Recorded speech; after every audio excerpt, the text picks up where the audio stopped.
অসমের মুখ্যমন্ত্রীর বিরুদ্ধে ঝাড়খণ্ডে ঘৃণা ভাষণের অভিযোগ। নির্বাচন কমিশনের দ্বারস্থ তৃণমূল কংগ্রেস। অভিযোগ জানিয়ে নির্বাচন কমিশনকে চিঠি অসম প্রদেশ তৃণমূল কংগ্রেসের সভাপতি রিপুন বরার। ভোটের প্রচারে ব্যস্ত অসমের মুখ্যমন্ত্রী।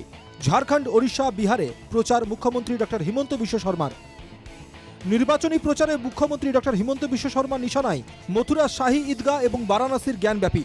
তিনি বলেন, লোকসভা নির্বাচনে কমপক্ষে 400টি আসন জিততে হবে। তার কারণ রয়েছে। सबसे पहले मैं यही बताना चाहूंगा कि हमारे बहुत बड़ा दायित्व है कि मोदी जी को 400 सीट मिलना चाहिए। मोदी जी को 400 सीट क्यों मिलना चाहिए? आप लोगों को सबको मालूम है, मोदी जी को जब 300 सीट मिले थे, मोदी जी ने अयोध्या में राम मंदिर बना के दिखाया। अयोध्या में राम मंदिर का प्राण प्रतिष्ठा हुआ, आर्टिकल 370 खत्म किया और देखते देखते हमारे भारत विश्व का एक बहुत बड़ा अर्थनीति बन चुका। इस बार अगर हमें 400 सीट से ज्यादा मिलते हैं तो हम जैसे राम जन्मभूमि मंदिर बनाया, ऐसे ही मथुरा में भी हम कृष्ण जन्मभूमि मंदिर बनाने का काम करेगा। মুখ্যমন্ত্রী এই মন্তব্যের পরেই আসরে নেমেছে তৃণমূল। অসম প্রদেশ তৃণমূল কংগ্রেসের সভাপতি রিপুন বরার অভিযোগ, আদর্শ নির্বাচনী আচরণবিধি লঙ্ঘন করেছেন মুখ্যমন্ত্রী। মুসলমানদের বিরুদ্ধে হিন্দুদের উস্কানি দিচ্ছেন মুখ্যমন্ত্রী।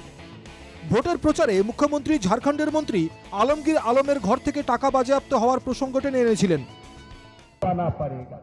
आज आप देखिए, हमारा देश का इतना हालत हो गया, हम लोग को सब होते हुए आलमगीर आलम का घर में ही रुपया नगद मिलता है। आपका घर में है 30 रुपया, आपका घर में है? कोई राम का घर में 30 रुपया है? कोई केदार का घर में 30 रुपया है? कोई अन्नपूर्णा का घर में 30 रुपया है?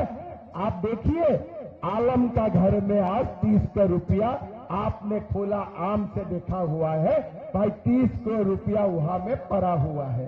अगर हमारा देश में एक आलम का घर में 30-35 रुपया पड़ा हुआ है, देश में इतना कट्टा आलमगीर आलम होगा जिसका घर में अभी भी 100 रुपया पड़ा हुआ है। ये सब वहां से उठा के लाके गरीब को देना चाहिए कि नहीं चाहिए? শুক্রবার নির্বাচন কমিশনকে চিঠি পাঠিয়েছেন রিপুন বরা। নির্বাচন কমিশনকে লেখা চিঠিতে আলমগীর আলম সম্বন্ধে মুখ্যমন্ত্রীর মন্তব্যের কথা উল্লেখ করেছেন বরা। কমিশনের কাছে তাঁর আর্জি, এ ব্যাপারে যেন মুখ্যমন্ত্রীর বিরুদ্ধে উপযুক্ত পদক্ষেপ নেওয়া হয়। Bureau report, NKTV Bangla.